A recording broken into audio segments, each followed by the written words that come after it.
So, good afternoon or almost evening for everybody.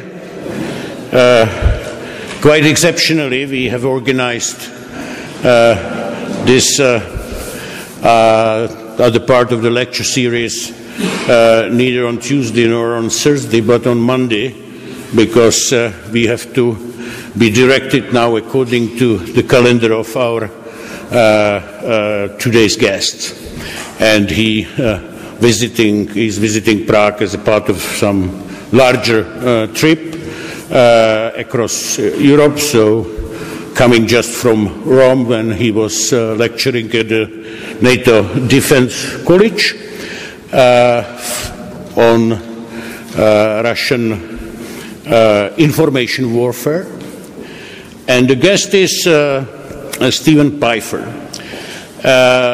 He's American. Right now he's working at the Brookings institution, which is one of the leading Washington think tank, but has a career of the 27 years long service for the US government. He was working as the last position was a Deputy Assistant Secretary at the State Department. He was working at the National Security Council for the various administrations. The last one was the young Bush, but before he was serving to Clinton and previous administrations. His highest position was the ambassador of the United States to Ukraine. And that's also the theme of his presentation today: Ukraine, Russian-Ukraine relationship. Something what was very much in the center of attention of everybody in Prague just recently, now a little bit overshadowed by the current migration discussion. But without any doubts, Ukraine will come to the spotlight very soon again, because with the end of the year there has to be a decision about the future of the sanctions towards Russia. I would expect a very interesting debate with the current activity of Vladimir Putin in Syria, which could shift the position of some European countries. So the question is, we will face some kind of a real transatlantic divide or not in the next couple of months on the theme of the Russian sanctions. So his ambassador's Pifer next visit is Germany and Netherlands, so the two very important European countries, just starting tomorrow. So, once again, I will be short here with the introduction because of the practical reasons. Ambassador Pifer has also a dinner ahead of himself this evening, so he has to leave about 7:15 or 7:20 at the latest. Therefore, he will be speaking about 20-25 minutes to have the traditional time for the Q&As. As we have advertised, this is just English-only discussion, but I expect a lot of young people, so it's not a problem here that we don't have any Czech translation. So, quite recently, Brookings institution has got in the center of attention, I would say it was earlier this year, with a publication recommending arming Ukraine and signed by some very well-known political scientists or former US diplomats like Steven Pifer, like Strop Talbot, also General Stavridis, who was the previous Saker, and some others recommending, I would say, a pretty active move. It was responded by another as far as I remember, by another paper also produced by some people in Brookings with a very opposite view on this, I would say, a bit radical recommendation. Anyway, we were glad that this paper, which you and your colleagues have produced, has at least recommended some more active stand of the United States toward Europe and Russia in general, something what we were missing in the last couple of past years, and what some of us, including myself, has broadly criticized. So you are coming in, I would say, a friendly environment, and please, the floor is yours.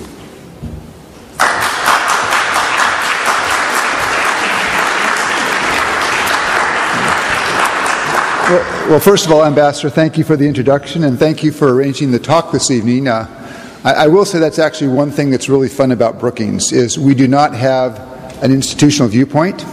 So some of the best and the hardest arguments we have about Ukraine policy actually take place around the water cooler in the quarters.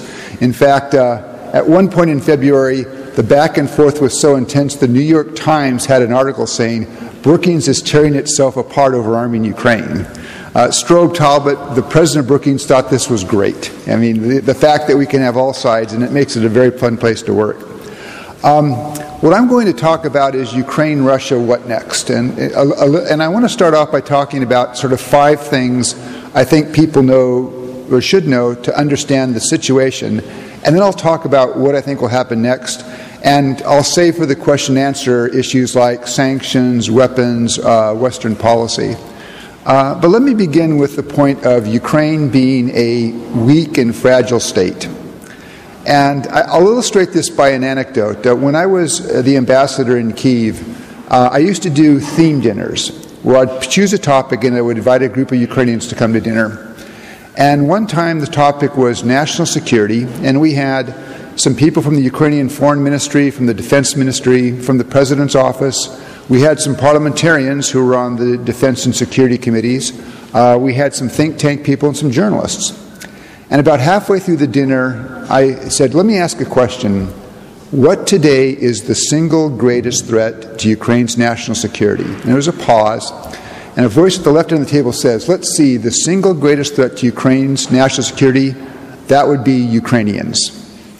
And there was laughter, but then there was a really interesting discussion, the upshot of which was this group felt the biggest threat to Ukraine was the inability to set a strategic goal, have a plan to get there, and then most importantly, implement that plan.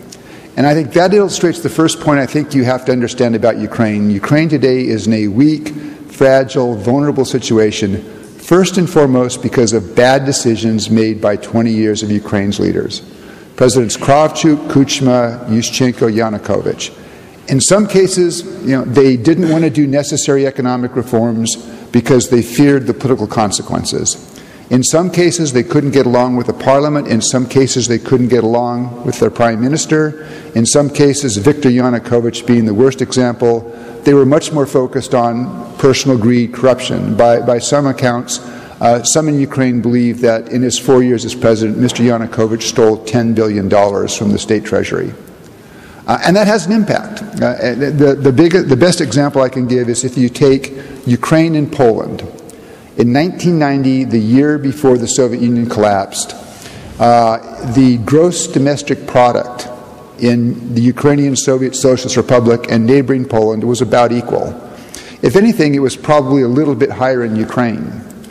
Today, 25 years later, gross domestic product per capita in Poland is 3 times that of Ukraine. And that reflects the fact that in Poland in the late 80s and the early 90s, they made the hard decisions and Ukraine didn't. And that gap is probably, if anything, widening. So the big question I think one has to ask is when you look at this situation, are President Poroshenko and Prime Minister Yatsenyuk different? Do they get it? Are they going to be able to make the changes that the 20 years of leaders before them did not make? And that's going to be hugely important to Ukraine. And they have to face this when there really are 2 challenges. The press focuses on the conflict in eastern Ukraine, in Donetsk and Luhansk. But just as important as solving that challenge is solving the reform challenge. If Ukraine has peace in Donetsk and Luhansk but doesn't reform the economy and the economy collapses, Ukraine loses. If they get reform right, but there's a conflict in the east, Ukraine loses. So they've got to solve both of those problems at the same time to be a success. And that brings me to my second point is the reform challenge is really serious. And that's not to say there hasn't been progress. There has been progress. They've done some really important things since the Maidan Revolution.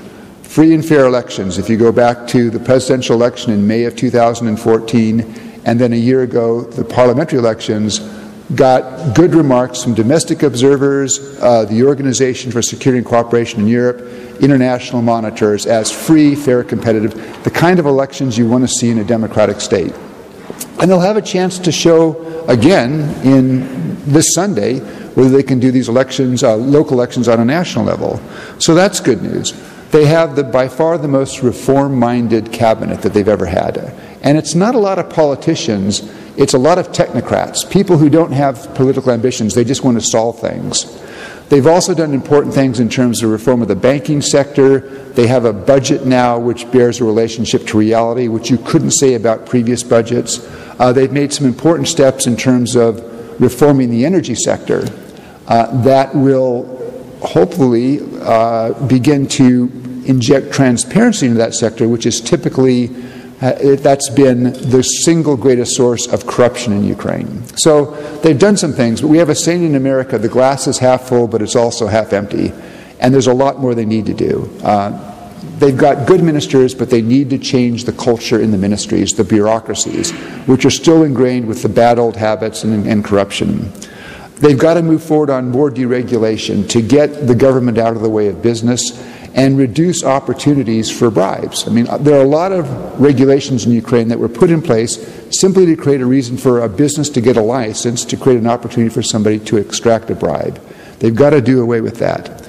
The judicial system needs reform. It really hasn't been touched in the last year and a half, and they've got to figure out how to fix that.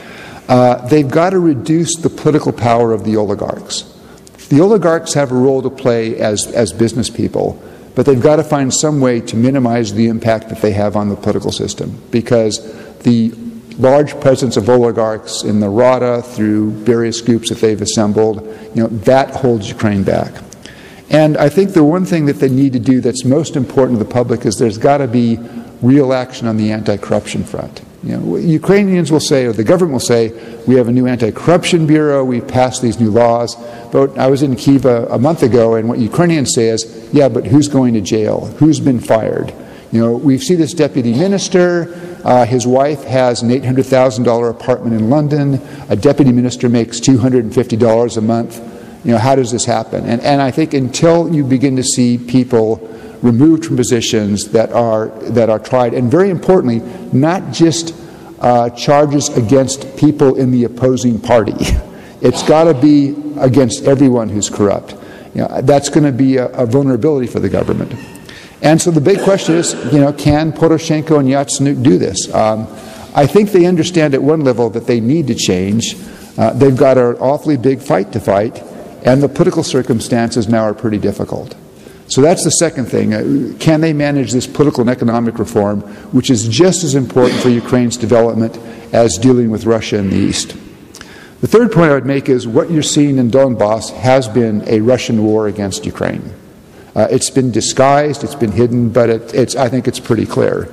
After the Maidan Revolution in 2014, you saw a Russian narrative.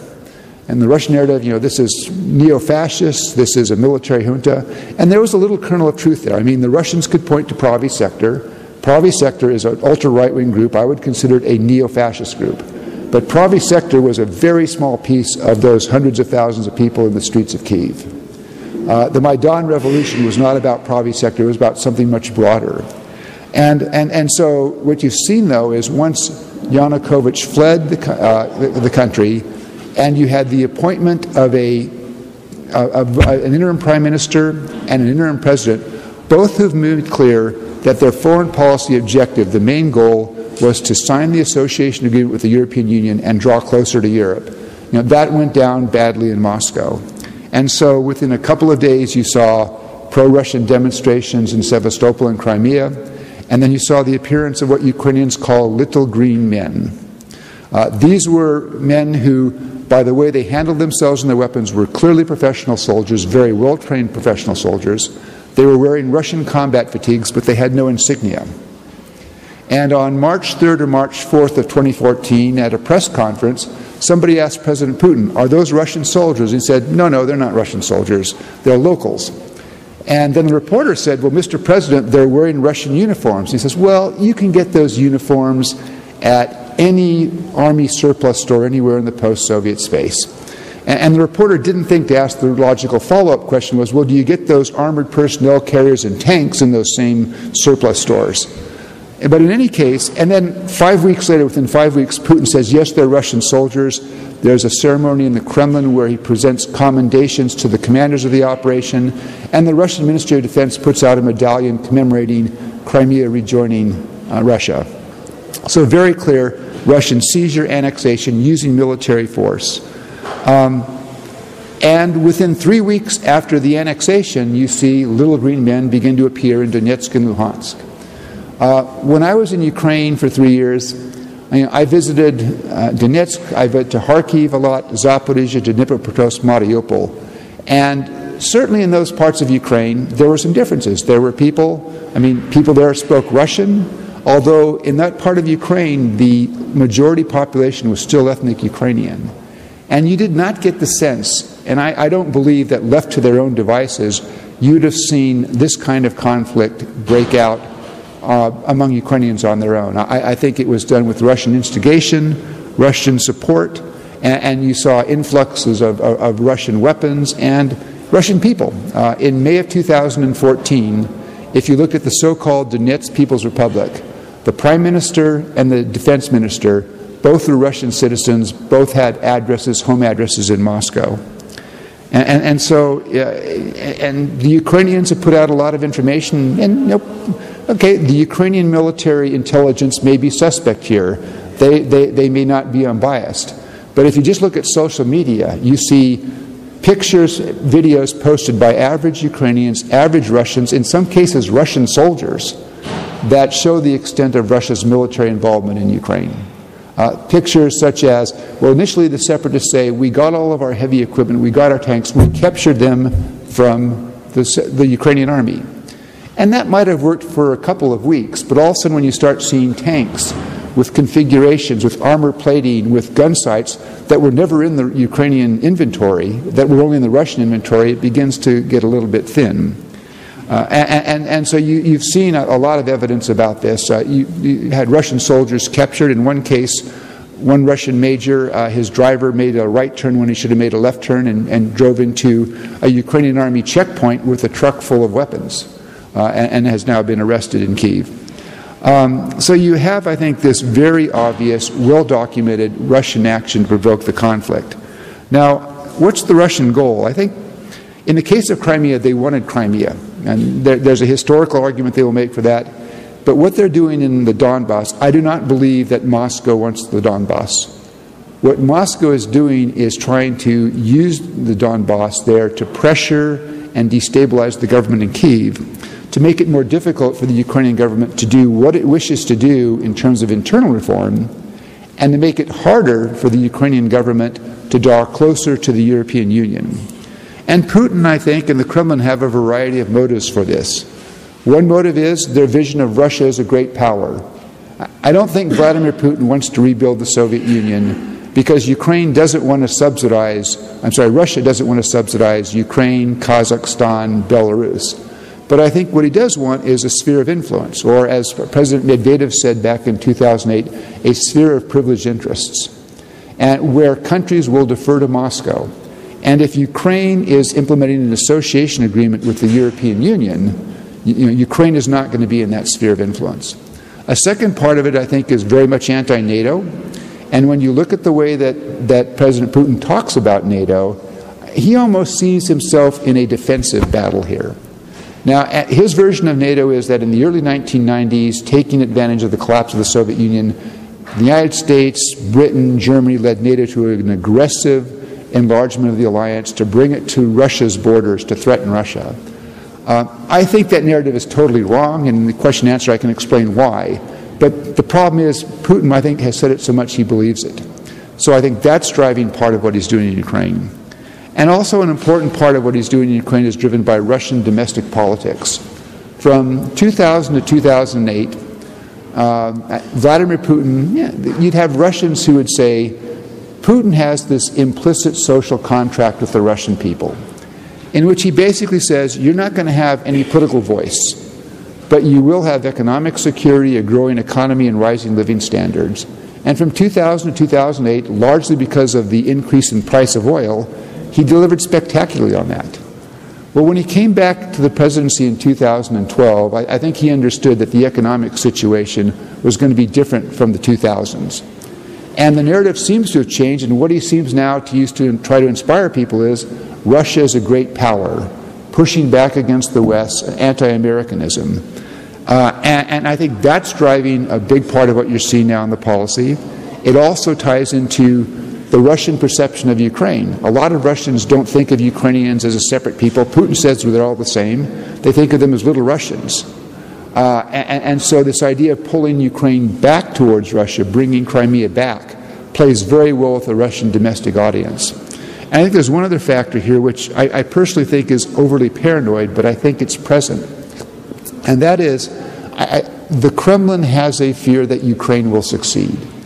The concern being that if the government that came out of the Maidan succeeds, and by success I mean they build really strong democratic institutions, they get the economic reforms right, they get a strong growing economy, they begin to look more like a normal European state.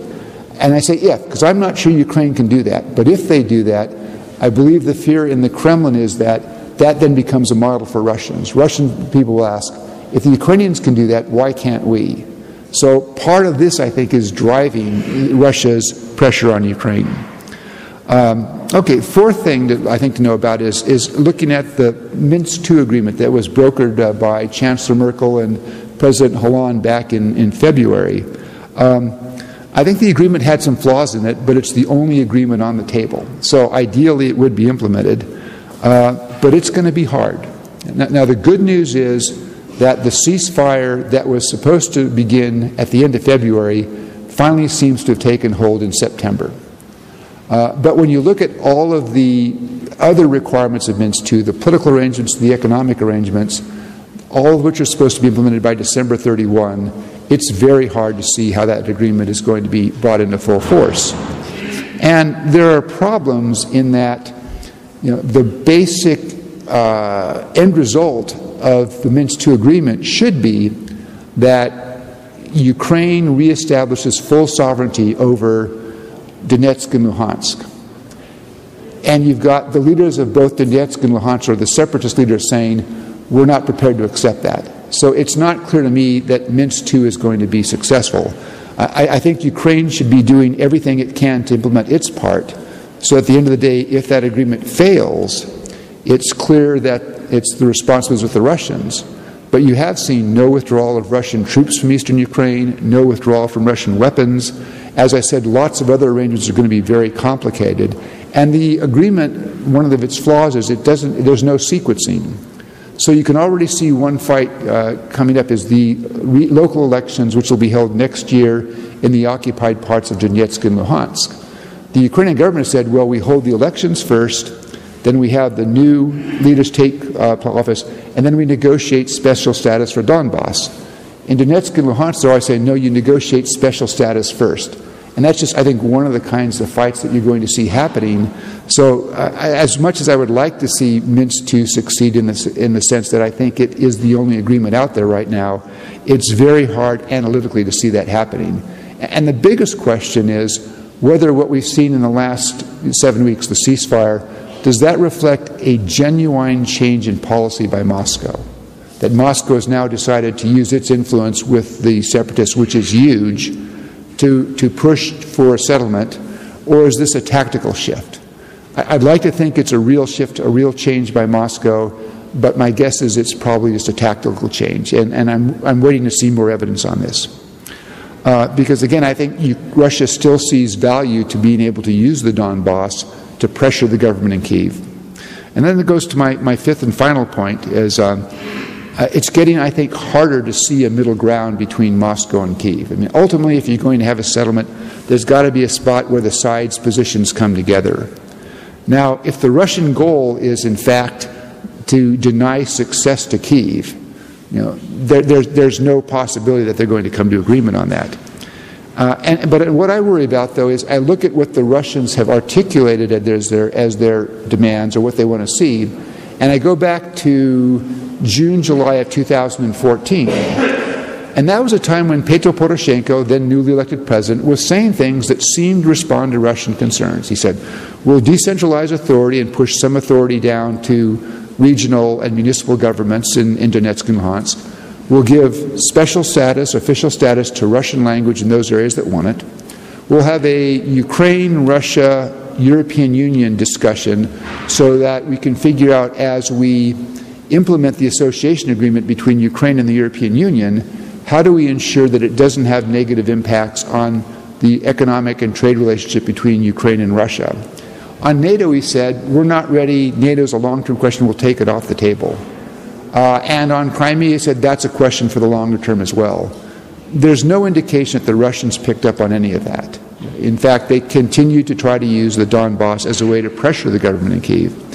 And my concern is that what you've seen in the last year in Ukraine is public attitudes are hardening in a way that I think it makes it more difficult. I don't think Petro Poroshenko could offer that same deal today. Polls show that for the first time in 25 years, a majority of Ukrainians want to join NATO. I can understand that. Being invaded by another country will do that. But it limits his freedom of maneuver to strike a deal. And I think that's one of the reasons why, looking forward in terms of that compromise, unless there's a major change on the part of Moscow, I don't see how you get to that solution set where you can actually have a real settlement. So those are the 5 main points. Let me just talk briefly about prognosis, and then we get to the more interesting part, which is questions. I think I see 3 scenarios for Ukraine. The first 2 are the less likely scenarios. One is that Minsk II succeeds, that in the next few months you have implementation happens, peace breaks out, there's a settlement, and certainly that would be the most desirable scenario. But for a lot of the reasons I've just described, I don't see that happening. I'm not yet persuaded that the Russians want that outcome. The separatists in Donetsk and Luhansk may have their own agenda. I think it's very, very difficult to get to that point.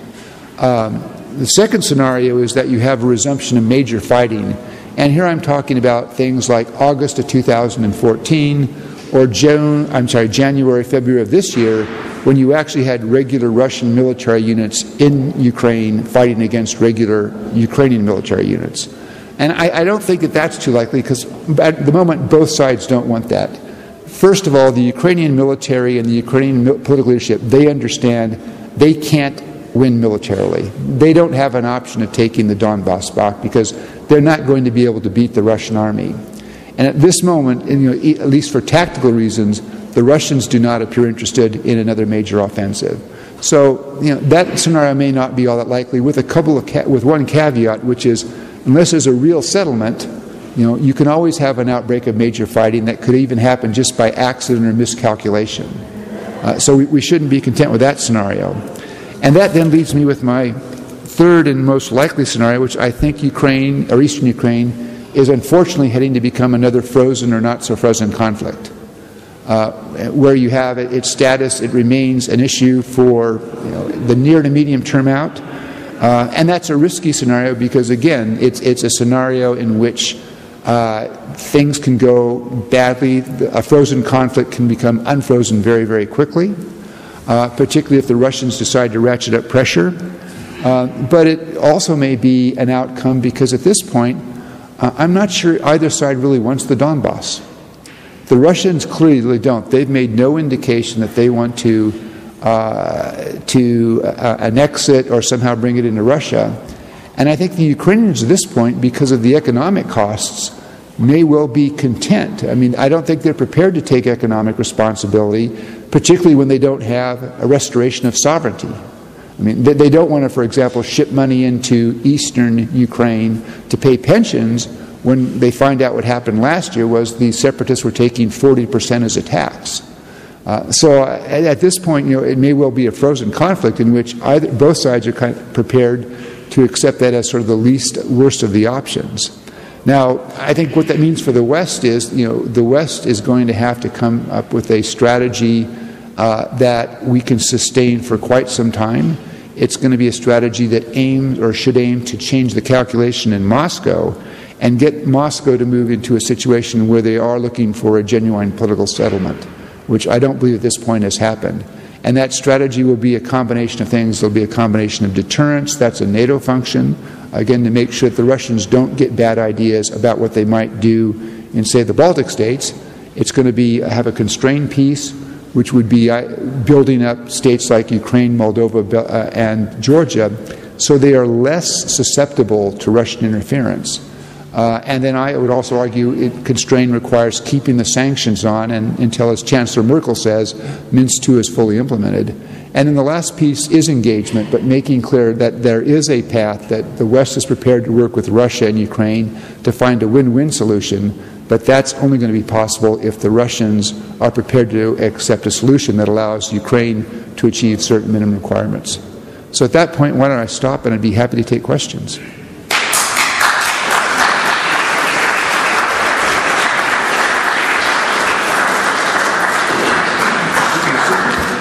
Thank you very, very much. So we do have about 45 minutes for the Q&A. That's great. You can say it, of course. Now it's before, just think who would like to raise the question. But before doing that, maybe I will open that.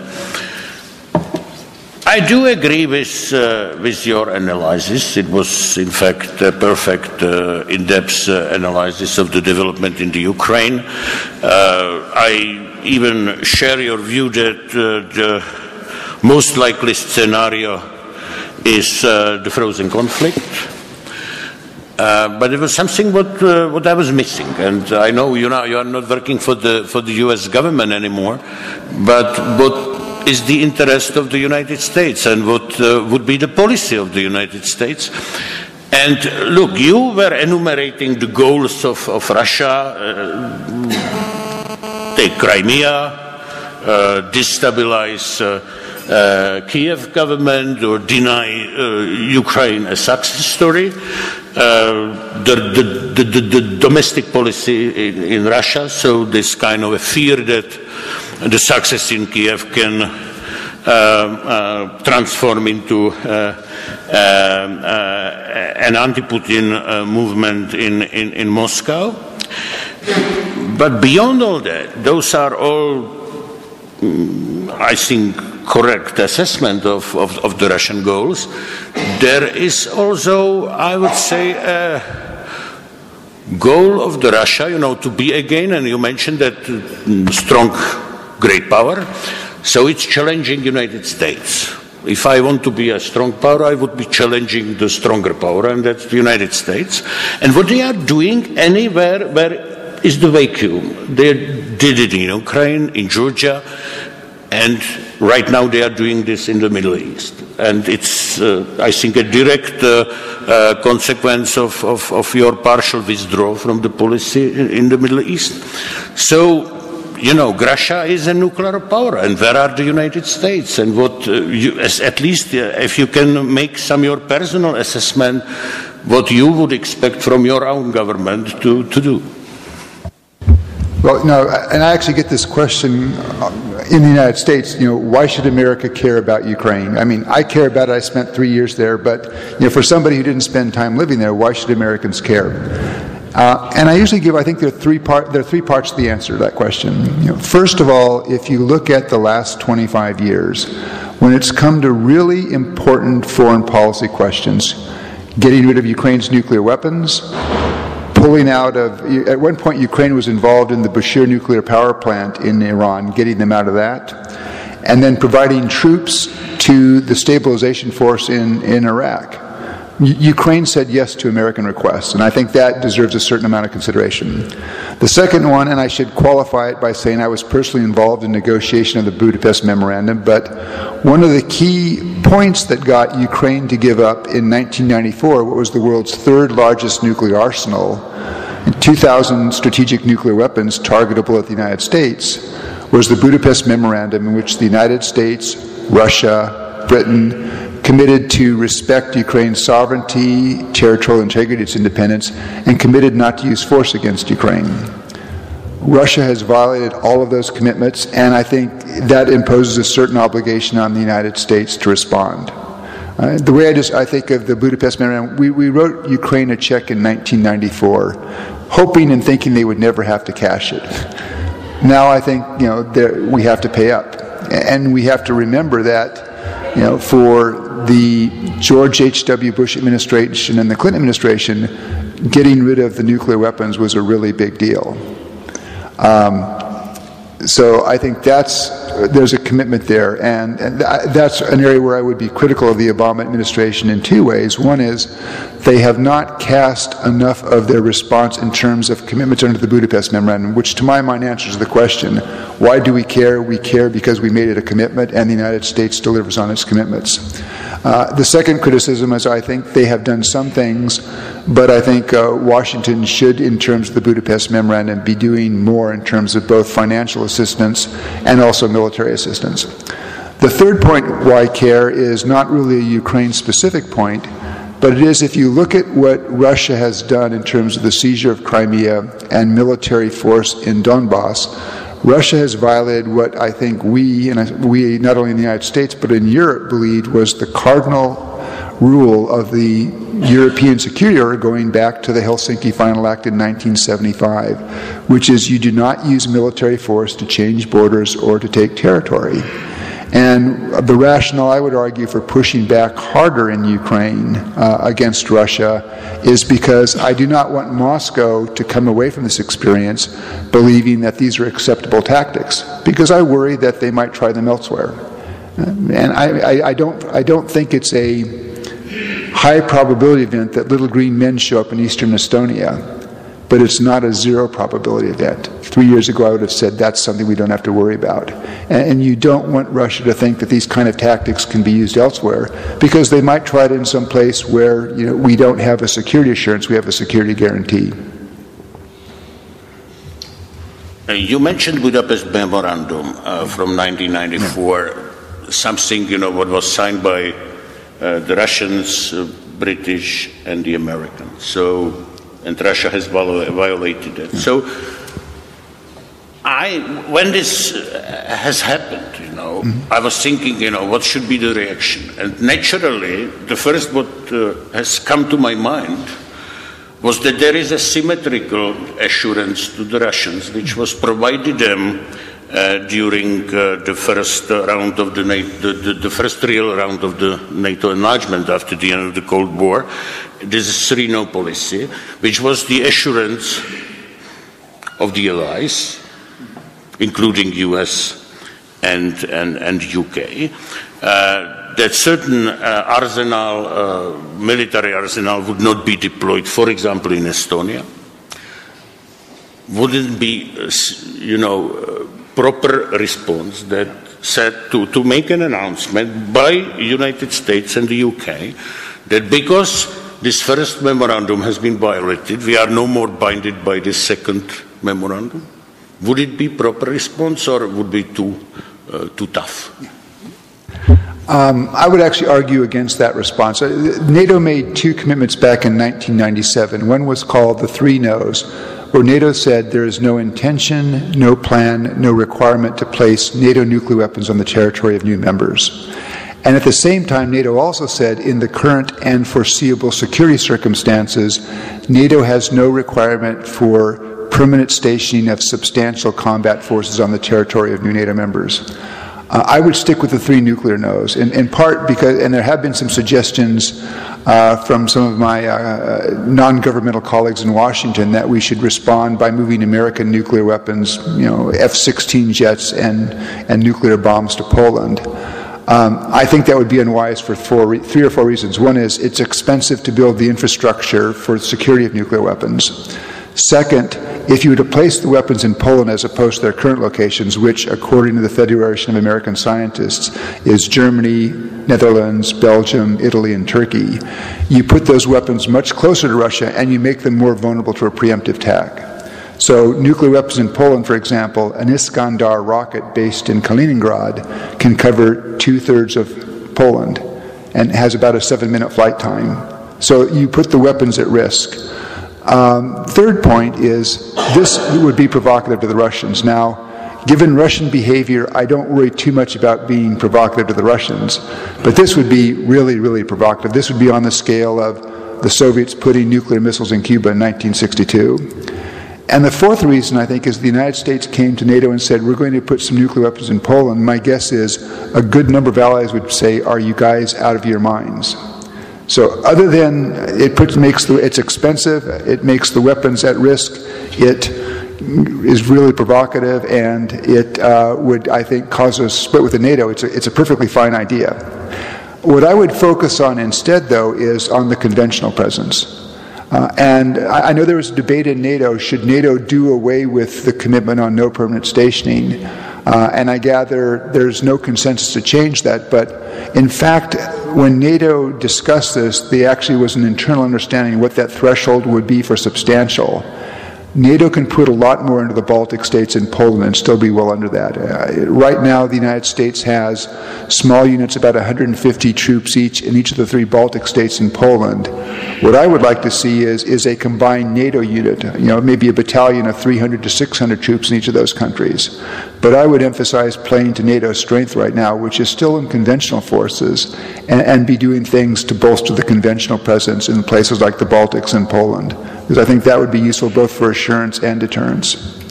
My last question, because these 3 notes, it's also, as you point out, about the conventional weapons. Are we really able to defend Estonia without violating our 1997 commitment? My guess is that the people who are running these scenarios now expect that if Russia could mobilize conventional superiority in the Baltic region, so my guess is that if the Russians really wanted it, they would succeed initially, but I think NATO still has the conventional advantages to take it back.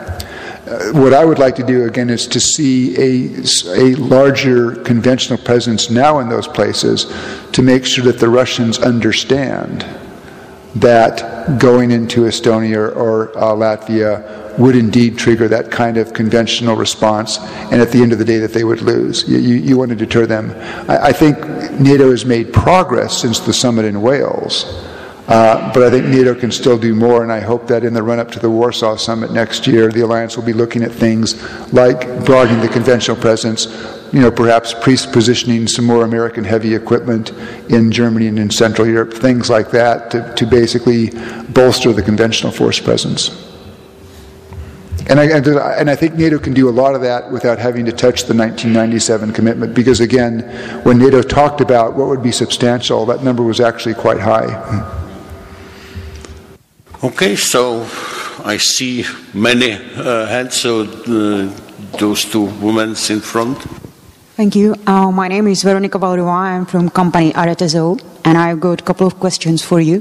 Why do you think that Europe is unable to reach consensus on how to deal with Russia? Why do you think that Europe is unable to reach consensus on how to deal with Russian aggression? Why do you think that European Union is unable to agree on how to deal with Russian aggression? Second question is, how do you think that Ukraine should secure its borders, eastern border with Russia? And the third question is, what's the progress on interoperability of NATO allies in Europe? Let me take those questions in reverse order. NATO is now playing a bit of catch-up because certainly American forces and a lot of NATO forces spent most of the last 15 years doing out-of-area operations, counterinsurgency operations in places like Afghanistan and Iraq. And that's a different kind of military operation than you're needing if you're looking back to the more traditional force-on-force. The U.S. Army now is basically relearning how to fight a major force-on-force war. So you have captains who know a lot about counterinsurgency. Now they're learning about tank maneuvers, artillery fire, things like that. And if you look at the pace of NATO exercises this year, there's a huge spike up in NATO exercises, which I think is in part intended basically to reintroduce that interoperability. I mean, NATO knew how to do this for the 35, 40 years of the Cold War. I think NATO now is relearning how to do this. I think the good news is that in a lot of our militaries, in the American military, you have very smart people. It's a professional military. They can adapt quite quickly. And so they're now reacquiring those skills. On the second question, how does Ukraine secure its border? I mean, this is the basic problem. Ukraine can't secure its eastern border, or it can't reassert sovereignty over Donetsk and Luhansk, unless the Russians at the end of the day are prepared to give that. I wish it were otherwise. It's not right. It's a violation of Ukrainian sovereignty. But Ukraine does not have the military force, and under no conceivable circumstances would have the military force to take that territory back. So it's going to have to come as the result of some kind of an agreement, because the Russians have just too much power. On the question about whether the European Union can find agreement on how to deal with Russia, that's, for an American, it's an interesting thing to watch. But let me say, for example, on sanctions policy, I believe that if Washington were on its own, the United States over the last year and a half probably would have imposed tougher sanctions on Russia than it did. I think the United States held back because in Washington they saw value in having rough equality between American sanctions and European Union sanctions. And they didn't want to create I believe they're right here, is that having a united front where the Russians see the United States and Europe pretty much on the same page on sanctions, that's a good thing in terms of affecting calculations in Moscow. You have in the European Union 28 states. It's a consensus organization. This is tough. But having said that, I think most American analysts, if you could go back now to February of 2014 and say, in October of 2015, here are the kinds of sanctions that the United States and the Europeans will be imposing on Russia, I think most people said, wow, that's actually pretty good. I think most would have been surprised that we came that far. Now, I think we can go a lot further. I have a friend still in the U.S. government who says on a scale of 1 to 10, he would rank the current economic sanctions at somewhere between just 3 or 4. And he says, throwing the Russians out of SWIFT is a 10. He said, that's a nuclear option. We probably don't do that. But there are things that you can do that are on the 5 or 6 scale that would begin to cause Russian banks to start closing down. And my understanding is that there have already been conversations between American and European Union officials about what next steps might proceed. The question will be what's the trigger for that? I think Angela Merkel has been very, very hard over by saying there is no sanctions relief until Minsk II is fully implemented. I guess my question is, if you get to December 31st or maybe a couple of months into 2016 and it's clear that Minsk II will not be implemented and that the burden of the blame lies with Russia, then will the United States and Europe be prepared to apply additional sanctions? I think Washington will. I'm a little bit less certain about the Europeans. But having said that, I'm also pleasantly surprised about the unity that Europe has shown on the sanctions question up until now. So I hope it continues. I'm not sure how comfortable I would be in making a prediction that it will. My name is Sharka Evans. I would like to know, considering that you called the current situation in Ukraine as a frozen situation. Yeah. How much does the West have an appetite to give them any kind of loans to rebuild their economy, considering that that's what they want the most? No, what I would say that the West should be doing, I mean, first of all, the West has mobilized significant resources for Ukraine. Where I think Natalie Jureska, the finance minister, who actually used to be a colleague with mine at the State Department, I think she feels that she's past the danger point of collapse. But one thing I would like to see the European Union and the United States do is maybe come up with an additional $5 to $7 billion of credits that would give the Ukrainian government a sort of a comfort margin. You take them from the edge and bring them back a little bit, but then making a requirement saying in return for this you have to do more reform, you have to do it faster. I mean, and I think the West needs to link its financial system to those sorts of firms. And the idea they're getting hopefully to the point where they can actually begin to get the economy turned around. There's some projections I've said that this quarter, in the fourth quarter, Ukraine's economy may actually begin to realize small growth, which would be a fantastic turnaround given that it's been contracting for the last 2 years. But as they get their act together, then the question is, I mean, the real question will be is can they attract foreign investment? And the problem there right now is for a lot of American companies, when you say Ukraine, oh wait, there's a war going on there. And Ukraine's going to have to try to figure out some way to explain to people the Donbass is 4% of the country. And if you go anywhere just as Zaporizhia, Dnipropetrovsk, Kharkiv, life's actually pretty normal. But that'll be the trigger. And the good news is I think the Ukrainians understand this, is ultimately they've got to get past dependence on the International Monetary Fund and the United States and the European Union and get to a point where they can attract investment money. Hello, my name is Mark Grine.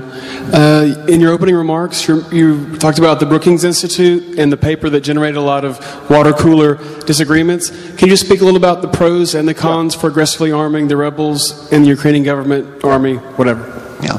Now, well, what triggered this all was Strobe Talbot, as the president of Brookings, and I, we were 2 of 8 signatories on a report that basically said the United States should significantly increase military assistance to Ukraine and advocated a change in American policy to provide some lethal weapons. Now, there were 7 specific recommendations. Only one was for lethal weapons. It was for light anti-armor weapons.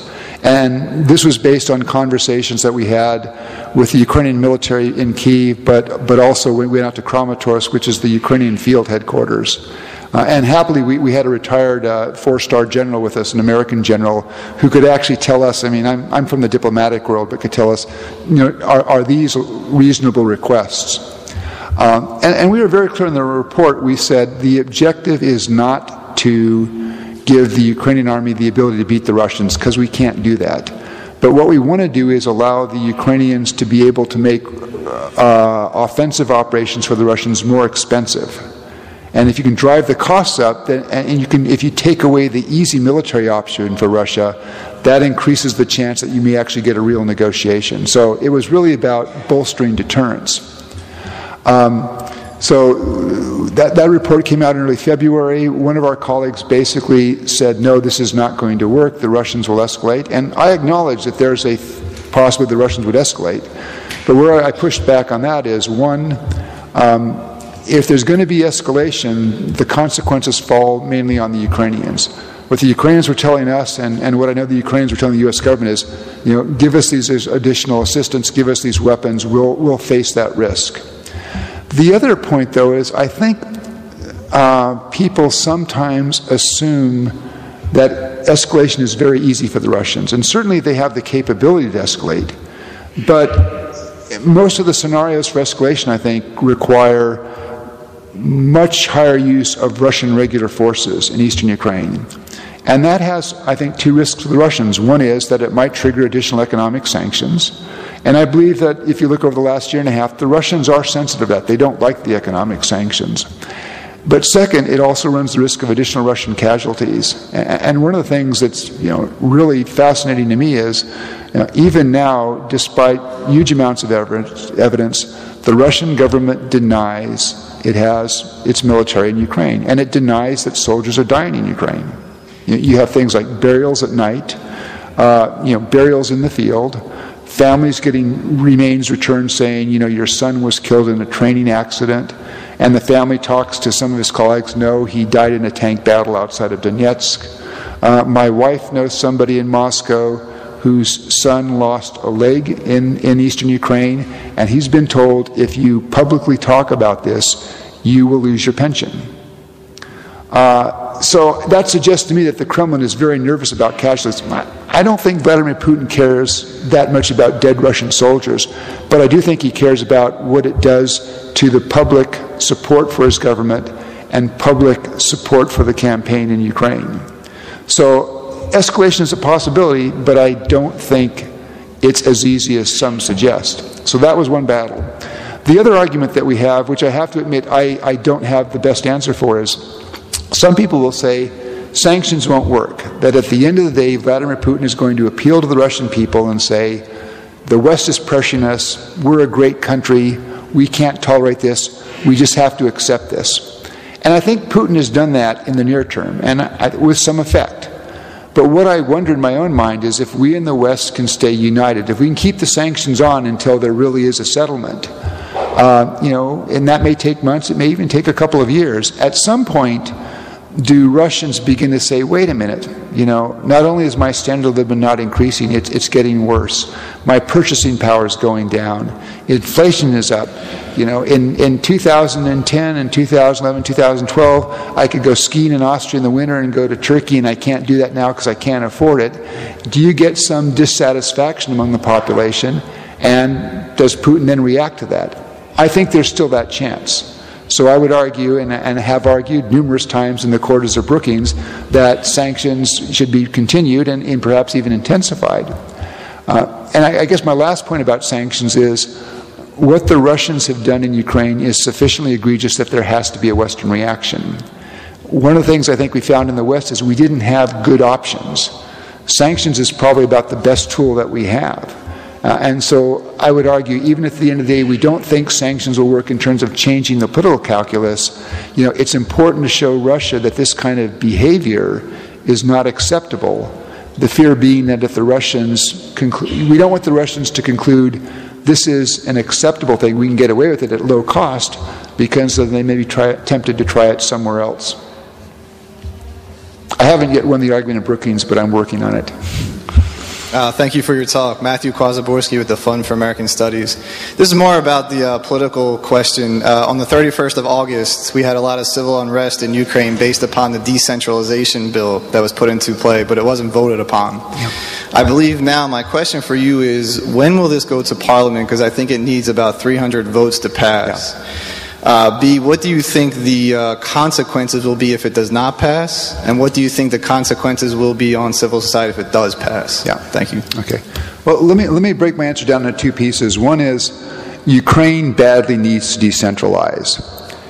And take the Donbass out of the equation. In 1998, when I was there, I was saying, you guys need to decentralize. Because what they have is inefficient, ineffective governance. Too many decisions get made in Kyiv, and I'll give you an example I used earlier today.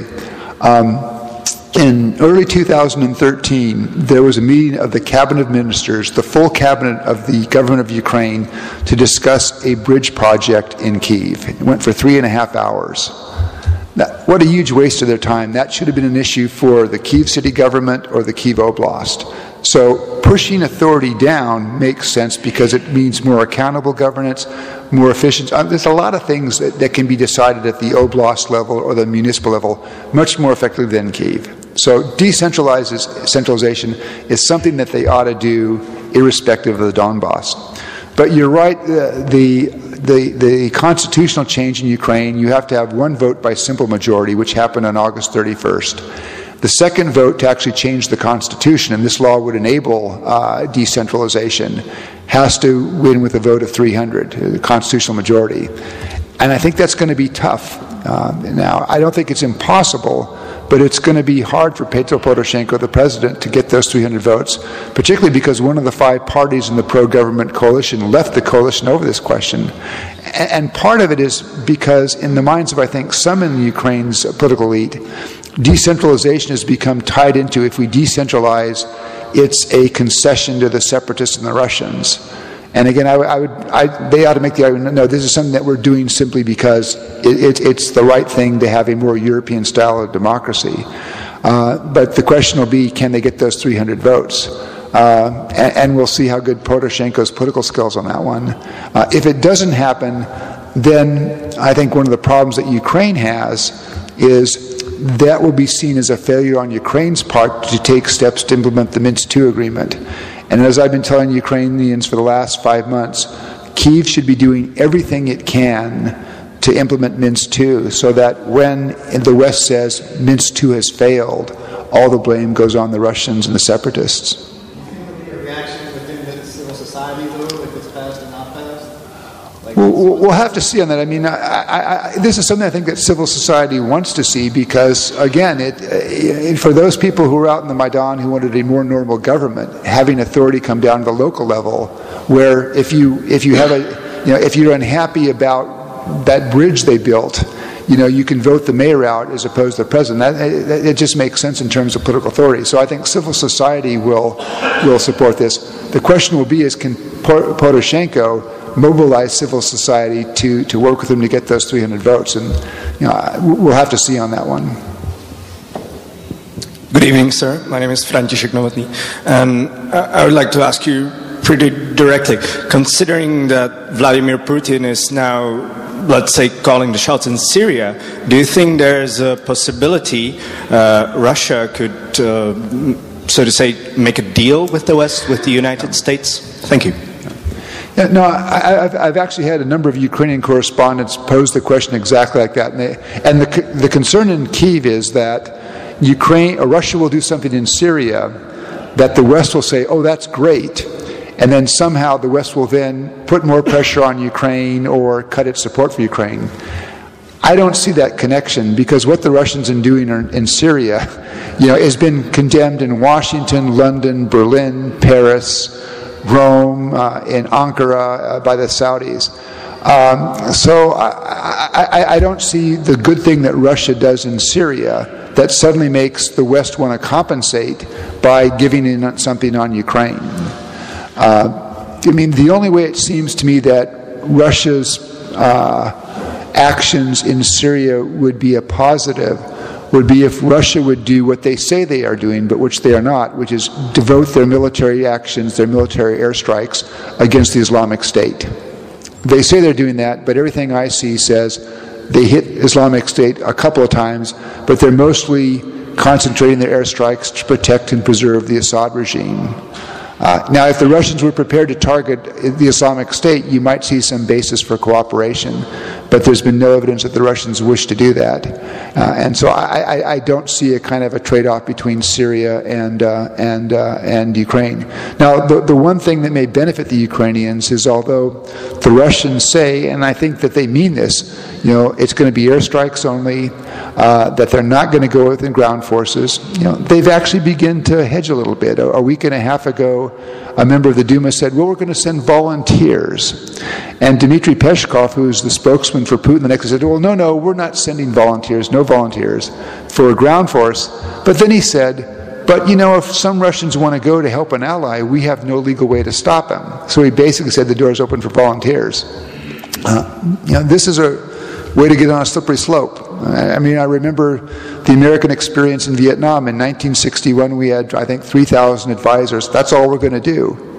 4 years later, we had 400,000 troops fighting in Vietnam. And I think the Russians, if they're not careful, may fall into that kind of quagmire. And I ask myself, have the Russians learned nothing from the American experience in that part of the world over the last 12 years? Good evening. I'm Fabian Barksa from the University of Defense. My first one remark and afterwards one question. One remark, I checked even yesterday that Ukraine has not recognized borders with Russia and White Russia and Moldova, I think, Moldova.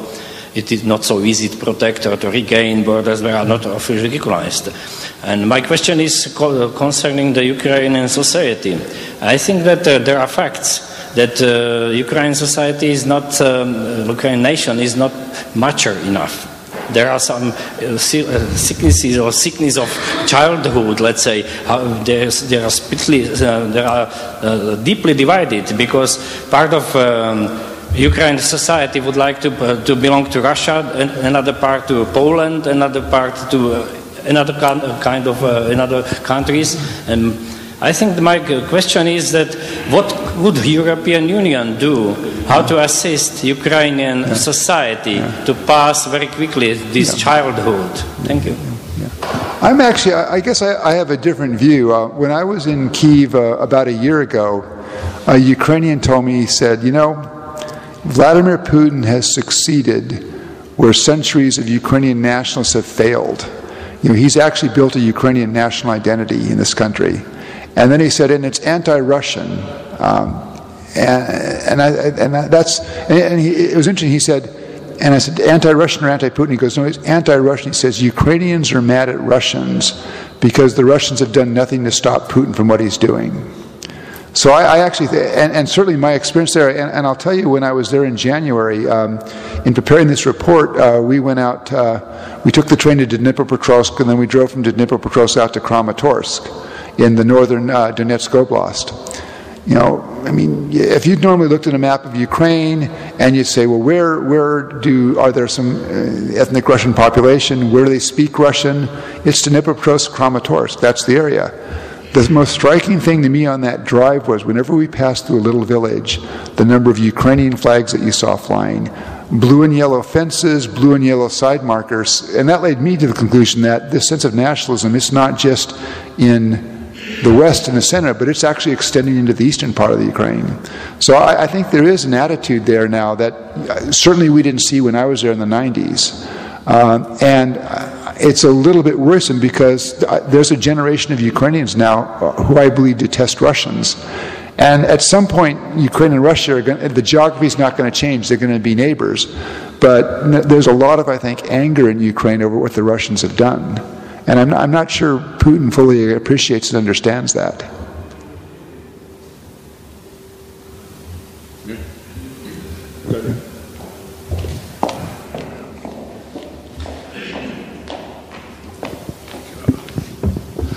Charles Ross, European Anti-Corruption Center. Thank you, Ambassador Pifer, for your perspicacious continuity across the years. Your comments today were exceptionally accurate. Thank you.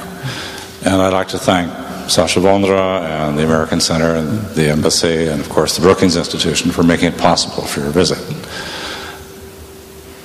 In the years when you were ambassador in Kyiv, the situation about internal attitudes in the Ukraine was considerably different, I believe. The Donbass region and the local control of oligarchs who had not reinvested in the industries and the mines in that area, and the lack of local government, so to speak, as we would call it in America, had created a jealousy and antipathy between the wealthy western part of the Ukraine and the more humble eastern part of the Ukraine.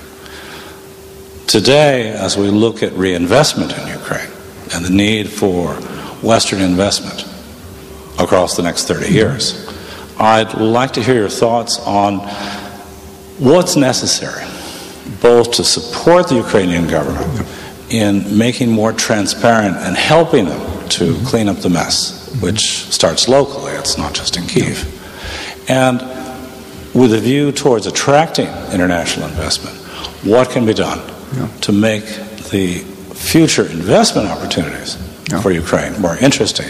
Because I believe that ultimately the security and stability of a revitalized Ukraine is of strategic importance, both to the United States, to NATO, and to all Western international trade partners. Thank you. Okay. Yeah, no, I agree. I mean, I think we in the West have to ask, what kind of Ukraine do you want on the borders of institutional Europe, on the borders of NATO and the European Union? I think a successful Ukraine that increasingly looks like, say, Poland is a good model. You know, I don't think it's in anybody's advantage in the West to have a failed Ukraine or a chaotic Ukraine. But what leads, I think, to Western investment, I guess I'll list 2 or 3 things. One is rule of law, and this is where they're being held back by the inability thus far to come to grips with the judicial system, where you still have most of the Yanukovych-era judges in place. I mean, some people have suggested lustration, fire everybody, and then appoint new ones. But you have a situation where you can still buy a court decision in Ukraine, and that makes most Western countries uncomfortable. You know, they want to have some assurance that if they go there and they get into a dispute, and you know, disputes happen, that they can go to a court and get a reasonable outcome and have some confidence that it will be a fair outcome. So I think that's big. I think the deregulation is also big. And it's not just for foreign companies, that's for Ukrainian companies. And I'm not saying get rid of all regulations. I mean, government has a role to regulate business, but get rid of the unneeded regulations that just use up time and make doing business in the country difficult. The other problem I think that they have to come to grips with, which is the harder problem, which is how to change the image, particularly if they end up, as I think, with a frozen or less than frozen conflict. They've got to come up with a marketing strategy basically to explain to investors, that's Donbass. You don't see that anywhere 50 miles to the west of the line of contact. You don't see it in Kyiv or Lviv or Odessa. You don't see it in Zaporizhia. You don't see it in Kharkiv. And they've got to get that selling point. And that'll be a hard sale. I mean, I went to a conference with somebody a year ago, and I got a call saying, what should I tell my family? They say, you're going to Ukraine, are you crazy? There's a war there. And I say, you go to Kyiv, and you won't know that there's a war going on 200 miles away. So they've got to find some way to sort of bring that out. Now, the advantage I think that Ukraine does have is they've got some really interesting investment possibilities, agriculturally, for example, things like that. They've got still a pretty talented workforce. Sorry? High tech, yes, yeah. I mean, so there's a lot of possibilities there, but they've got to solve the rule of law issue, the transparency question, deregulation, and then somehow figure out how to communicate that, it's not the entire country that it's war.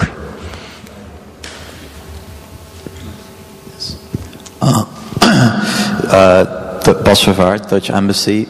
I've heard you talking a lot, sir, tonight about sanctions as well, and in the recent past I've done some research on this. So I just want to add some questions about this, because maybe it's nice to know that research has shown that 2 out of 3 sanctions don't work, and this success rate drops even further when we're talking about stopping military campaign, which is the case, or when you're dealing with an autocracy. Often you see a rally around the flag effect, which we've seen in Russia as well, which means a further increase in support for Mr. Putin. And you were talking before about we can increase sanctions to level 5 or 6 out of 10. Could you specify a little more what this exactly entails? And also, I'm wondering, well, given the academic studies that have shown that economic sanctions are not a very successful tool or achieving your political objectives, wouldn't it maybe be better, for instance, to invest in cultural exchange with youth in Russia to try and teach them about our European values, such that we can maybe create some change from inside? Let me start with that last piece. Yeah, no, I think there's a real advantage to cultural exchange programs, people-to-people exchange programs. But look, we've been doing that for 20 years. I mean, there was a huge. I think our embassy in Moscow at one point had 5,000 Russians a year coming to the United States on people-to-people programs, cultural exchanges. We can debate how much impact that had, but actually, right now, those programs are being shut down. Russian government canceled participation by Russian high school students in exchange programs that would allow them to go to the United States for a year. They're closing down NGOs. So, I'm not sure how much value those programs had, but the Russian government is shutting them down. On the question of sanctions, no, I mean, this is why we have this debate in Brookings, and why I said I hope the sanctions will work. I think I was careful to say I'm not sure that they will work. But I do believe that the economic sanctions are having an economic impact. If you look at the World Bank estimate, right now the World Bank says that the Russian economy in 2015 will contract by about 3.6%. Some other economists think it may be on the order of 4 to 5%. And you do see impacts. I mean, the Russians have cut back budgets for health. They've cut back budgets for education. They've also cut budgets back for Ministry of Interior. So it is having some impact economically. Now, it hasn't yet succeeded politically. And I think the economic impact, it's a reflection of two things. It's a reflection of the lower price of oil and sanctions. I'm not a smart enough economist to say what's what. I've seen some people say roughly a third of the impact is due to sanctions, maybe 2/3 from the price of oil. But I'm not sure we can actually break that disaggregation out. So I still, though, think that there is a chance that the sanctions could work. And while Putin has succeeded in the rally around the flag in the short term, the question is, to my mind, is can he sustain it if the West maintains these sanctions for a significant period of time? Now, I will concede, I mean, this is something easier for an American to say, and I am cognizant of the fact that U.S. trade with Russia is about 1/10 of Europe's trade with Russia. So when we talk about economic sanctions in Washington, we're talking about something that's going to have a bigger impact on Europe than on the U.S. economy. But I guess I would ask the question, if you don't do sanctions, what are you going to do? What's the alternative? I think it's pretty clear that there is no interest in the United States or in Europe in sending our militaries to Ukraine to fight Russia to defend Ukraine. The political tools are pretty limited. So, I mean, if there was something out there that we could do that would have an impact, let's take a look at it. But I think one of the reasons why in America and Europe we've ended up on economic sanctions is that appears to be the best available tool. And if we were to take the sanctions off again, I worry that the Russians get the wrong lesson, that the lesson would be that this kind of behavior, which I believe has crossed a big line. I mean, it's the first time for use of force in Europe to change borders in 40 years, that you don't want that to be seen by the Russians as an acceptable tactic, or you may have to confront it again. And again, if we can come up with a better device, I think people would be open to it, but a lot of people have asked this question and so far have not come up with better options. We are running out of the time, so the last question, and then I will close the meeting. Okay, thank you very much. I'm Jan Jereš. I'm Sasha's predecessor, actually, at this institution, which fills me with enormous pride. Well, it's very nice, Steven, to have you in Prague again. It was a terrific presentation. I would agree with everything you said, actually. I would like to go back to Sasha's first question, if I may, which is U.S. policy. Yeah. We are now roughly 1 year before the U.S. presidential elections. In many respects, the current administration looks like a lame duck administration already at this stage, which is a bit worrying, but nevertheless, we all read about all those internal divisions about foreign policy, and especially about the U.S. approach to Ukraine inside, the existing administration. I would like to test your predictive skills now. How do you see the US policy vis-à-vis Russia and Ukraine changing, if it is going to change under Clinton administration, Biden administration, Rubio administration, Fiorina administration, Bush the third administration, and no President Trump? and Trump administration, of course. Thank you. Yeah. Well, let me start with the first year. I think one of the things I worry about is I believe that, in part, and this is self-inflicted, I would say that the administration with the president made a major mistake 2 years ago on Syria when he drew a very clear red line about Syrian use of chemical weapons and then backed away. And I think that had a big impact on Moscow's assessment. What I worry about is that Russia, though, may have made too much of an assessment of the presidential weakness. I think the president, if there were a requirement to use American military force to defend NATO, I think the president, would not have a problem making that decision. But I worry about that. I'm not sure that the Russians understand that as well as they could. What comes in a year? Who knows? I mean, I guess one observation I would make is that I think is good for Ukraine is In the American political system, support for Ukraine is bipartisan. It's not I mean, you know, when I was at the Clinton White House in 1995, we were asked to write, you know, what's the American objective for Ukraine? And we said we want to see an independent, stable, democratic state with a growing market economy and with strong ties to the West. That was pretty much the description of the George W. Bush approach and the Obama approach. And I would expect that to continue. I mean, it's been interesting to me to watch that the pressure from Congress on the President, for example, to reconsider the policy of not providing lethal military assistance, that's not just coming from Republicans, it's coming from Democrats as well. So in a way, I don't think that there would be a huge change. The factor would be that, you know, with a new president, you might get a different assessment in Moscow about the seriousness of the president. And again, I think because of some self-inflicted wounds by the administration, they have given an incorrect impression of the Russians. That is probably going to be difficult to correct in the last year when, again, everybody's now focused. Now, let me, one last comment. I think Vladimir Putin is making a really bad mistake here on some questions. He has basically, you hear Russians saying, Vladimir Putin has concluded that he cannot deal with Obama, so he's going to wait for the next American president. And I have 2 points to make on that. One, does he read what presidential candidates are saying about Russia? Now, Donald Trump says, I'll be Putin's pal, everything will be great, but nobody else says that. There's little reason for Putin to expect he's going to get better treatment from the next American president.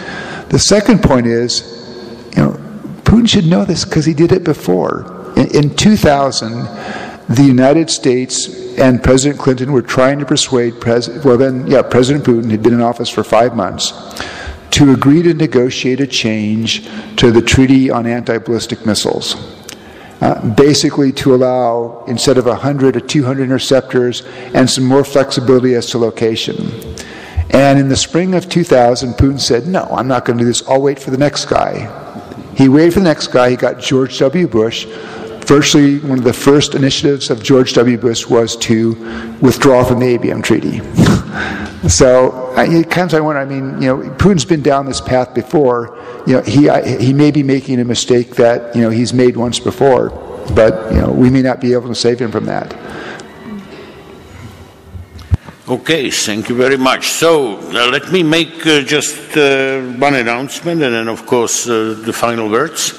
The announcement is that the next lecture series here you should expect on the November 5th.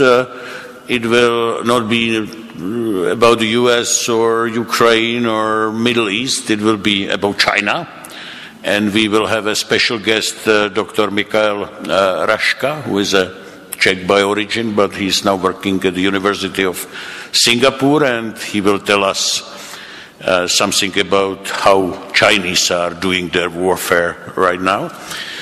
And finally, thank you very much. I want to thank to American Center and Jana Sehnalková for a perfect cooperation in bringing Ambassador Pifer here.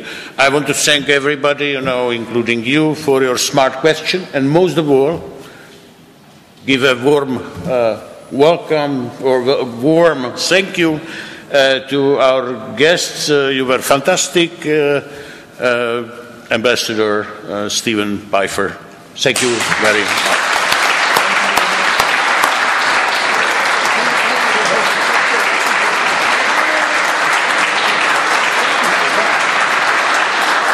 You have